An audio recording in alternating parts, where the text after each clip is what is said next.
प्रिय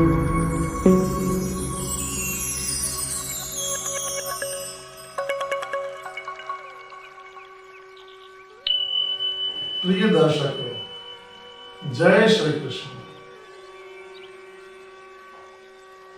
वचनामृत की अपने इस धारावाहिक कड़ी में आज से मैं श्रीमद् भागवत महापुराण की कथा का धारावाहिक प्रसारण करने जा रहा हूं। श्रीमद् भागवत कथा की यह यात्रा आप सभी के साथ और सहयोग से ही पूरा होने वाला है। श्रीमद् भागवत महापुराण व्यास ऋषि के द्वारा रचित है और इसमें जीवन के सारे पहलू का बहुत ही सुंदर ढंग से चित्रण किया गया है। मैं आप सभी के बीच केवल कथा ही नहीं रखने वाला हूं, बल्कि कथा के भीतर छिपे रहस्य और उनके तथ्यों पर भी प्रकाश डालूंगा। इस कथा यात्रा का उद्देश्य सभी सनातन धर्मावलंबियों के हृदय में अपने धर्म के प्रति अनुराग और लगाव की वृद्धि करने का मेरा प्रथम उद्देश्य है।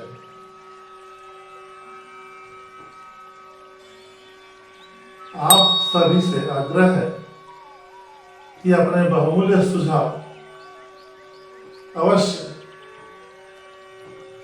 कमेंट बॉक्स में टिप्पणी के द्वारा दें, ताकि इसको आपके लिए और भी उपयोगी बनाया जा सके। तो आइए आज मैं आप सभी के बीच श्रीमद् भागवत महापुराण का प्रथम पृष्ठ खोल रहा हूं, जिसमें श्रीमद् भागवत महापुराण के पाठ का उद्देश्य और महात्म्य, इसका वर्णन है। महात्म्य का पहला ही श्लोक है, सच्चिदानंद रूपाय विश्वोत्पत्त्यादि हेतवे तापत्रय विनाशाय श्री कृष्णाय वयं नमः।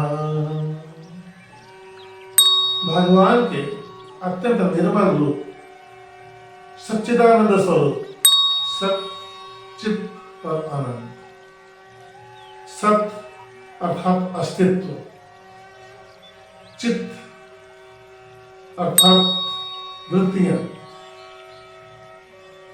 और आनंद अर्थात परम सुख, संपूर्ण विश्व को उत्पन्न करने वाले अखिल ब्रह्म,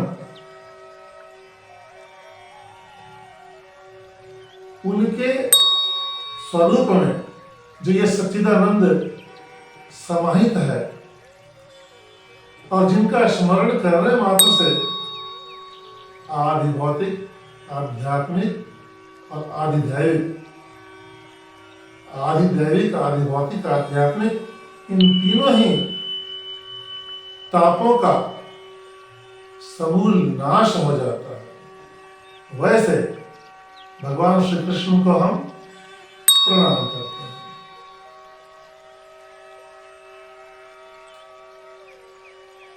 ब्रह्मा जी से स्वयं नारायण श्री हरि कहते हैं, यह पठेत प्रयतो नित्यम श्लोकम भागवतम सुता अष्टादशसु पुराणानां फलमाप्नोति मानवः। हे पुत्र, जहां जहां भी कोई व्यक्ति श्रद्धा पूर्वक निश्चल मन से प्रतिदिन श्रीमद् भागवत महापुराण के एक श्लोक मात्र का भी पाठ करता है तो उसे उसी दिन तत्क्षण 18 पुराणों के पाठ करने का फल प्राप्त हो जाता है। इतना सुंदर महात्म्य है श्रीमद् भागवत महापुराण का। भगवान कहते हैं यत्र यत्र भवेत् पुण्यं शास्त्रं भागवतं कलौ तत्र तत्र सदैवाहं भवामि त्रिदशैः सह। जहां जहां भी इस पुण्यदायक श्रीमद् भागवत महापुराण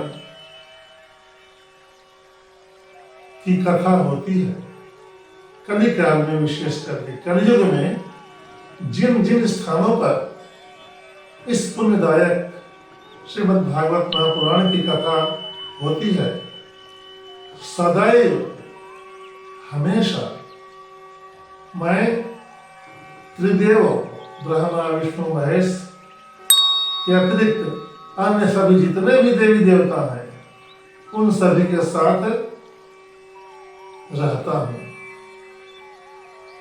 आगे कहते हैं भगवान यत्र यत्र चतुर्वत्र श्रीमद्भागवतं भवेत् गच्छामि तत्र तत्राहं गौर्यथा सुतवत्सला। जिस प्रकार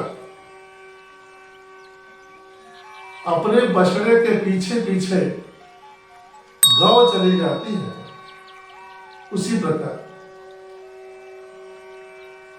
ब्रह्मा के मुख से निकले हुए और श्री व्यास जी की लेखनी से निकली हुई यह परम पावन श्रीमद् भागवत कथा जहां जहां होती है, मैं वहां उसी गौ के समान पहुंच जाता हूं और वहीं रहता हूं। श्रीमद् भागवत कथा के महात्म्य का वर्णन केवल श्रीमद् भागवत पुराण में ही नहीं है, अपितु पद्म पुराण के उत्तरखंड के प्रथम अध्याय के 12वें श्लोक में भी इसका बड़ा ही सुंदर वर्णन आया है। एतस्माद् अपरं किंचिन् मनः शुद्धेन विद्यते जन्मांतरे भवेत् पुण्यं तदा भागवतं भवेत्। जहां भागवत की कथा होती है वहां मन की शुद्धि की कोई आवश्यकता नहीं होती है।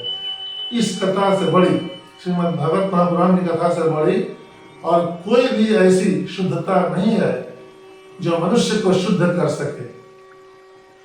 जन्म जन्मांतर में जो उसने पुण्य किया है, अनेकों जन्मों के पुण्य के प्रभाव से व्यक्ति का ऐसा भाग्योदय होता है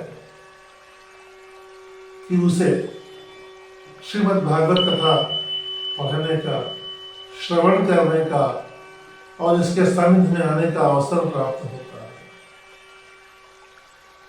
है। ऐसा महत्वशाली श्रीमद् भागवत महापुराण है, तो इसकी कथा क्यों न सुनी जाए। अवश्य परिवार सहित इस कथा का आनंद लें।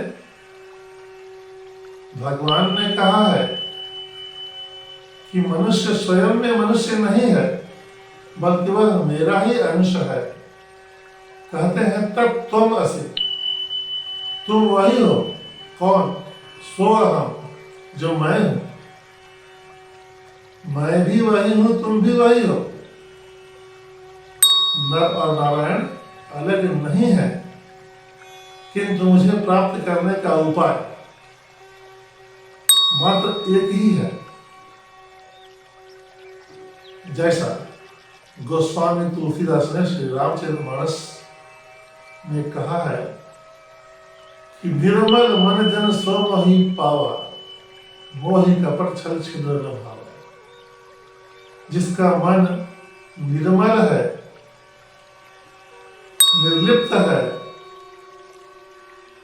सत्य से आसक्त है, छल प्रपंच नहीं है, वही व्यक्ति मुझे प्रिय है। जिसके मन में कपट, छल, ईर्ष्या, द्वेष, क्रोध, वैमनस्य, शत्रुता भरी हुई है, वह मुझे प्रिय नहीं है। श्रीमद् भागवत महापुराण एक संवाद है। पहला संवाद है सूत जी और शौनक जी का। सूत जी कथा कहते हैं और शौनक आदि 88,000 ऋषि मुनिगण इसका श्रवण करते हैं। मुख्य श्रोता शौनक जी हैं और मुख्य कथावाचक सूत जी हैं। फिर है सनकादि और नारद। सनकादि ब्रह्मा के 4 मानस पुत्र हैं। सनक, सनंदन, सनातन और सनत कुमार, ये ब्रह्मा जी के 4 पुत्र हैं। सृष्टि के आरंभ में जब भगवान विष्णु के नाभि कमल से ब्रह्मा जी उत्पन्न हुए तो चारों ओर जल ही जल देखकर उनका मन विचलित हो गया। तब उन्होंने सनकादि 4 पुत्रों को उत्पन्न किया। इन पुत्रों को उत्पन्न करने के पहले वे तीनों लोगों को बना चुके थे, सृष्टि की रचना कर चुके थे, किंतु जीवों की रचना नहीं हुई थी। तो अपने कार्य में सहायता के लिए 4 मानस पुत्रों को उत्पन्न किया। वे थे सनक, सनंदन, सनातन और सनत कुमार। ये और कोई नहीं थे, भगवान श्री हरि ही सनकादि के रूप में, उनके पुत्र रूप में उत्पन्न हुए थे। जब ब्रह्मा जी ने उनसे सृष्टि का कार्य करने के लिए कहा तो उन 4 पुत्रों ने उन्हें मना कर दिया कि मुझसे यह कार्य नहीं होगा। मेरी उत्पत्ति तो हुई है भगवान श्री हरि की चरण वंदना करने के लिए, उनका गुणगान करने के लिए। मुझसे और कोई कार्य हम चारों से नहीं हो सकता है। तब उन्होंने कठोर अखंड ब्रह्मचर्य व्रत धारण करने का व्रत लिया। वो सदा ही 5 वर्ष के बालक के रूप में रहते हैं। तो सनकादि 4 ऋषियों ने नारद जी को यह कथा कब सुनाई, आगे की कथा में मैं बताऊंगा कि जब भक्ति के 2 पुत्र जरावस्था को प्राप्त थे तो भक्ति ने नारद जी से प्रार्थना की थी कि मेरे इन दोनों पुत्रों ज्ञान और वैराग्य का कष्ट दूर कीजिए। तो बद्री वन में नारद जी तपस्या करने के लिए गए थे। उसी समय सनकादि ऋषियों ने नारद जी को यह कथा सुनाई ताकि भक्ति के दोनों पुत्र ज्ञान और वैराग्य चिर यौवन को प्राप्त करें, और ऐसा हुआ भी। ये अगली कथा में मैं आप सभी को बताऊंगा। और तीसरे वक्ता और श्रोता हैं सुखदेव जी और परीक्षित। जब परीक्षित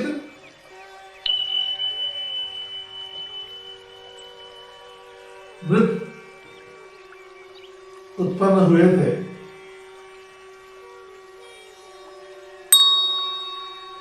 तो भगवान श्री कृष्ण ने उन्हें जीवन दान दिया था और कालांतर में जब वे आसन मृत्यु के भय से आतंकित हो गए थे तो सुखदेव जी ने उन्हें मृत्यु भय से मुक्त करने के लिए श्रीमद् भागवत महापुराण की कथा सुनाई थी। इस संसार में मृत्यु से बड़ा कोई भय नहीं है, किंतु उस भय से मुक्त कराने का एकमात्र साधन श्रीमद् भागवत महापुराण है। आज के युवा फिल्म के अभिनेताओं को, क्रिकेट के खिलाड़ियों को, नृत्य करने वालों को अपना आदर्श मानते हैं, जिससे कोई परमार्थ सिद्ध नहीं होने वाला है। यदि वेद पुराणों का अनुशीलन करें,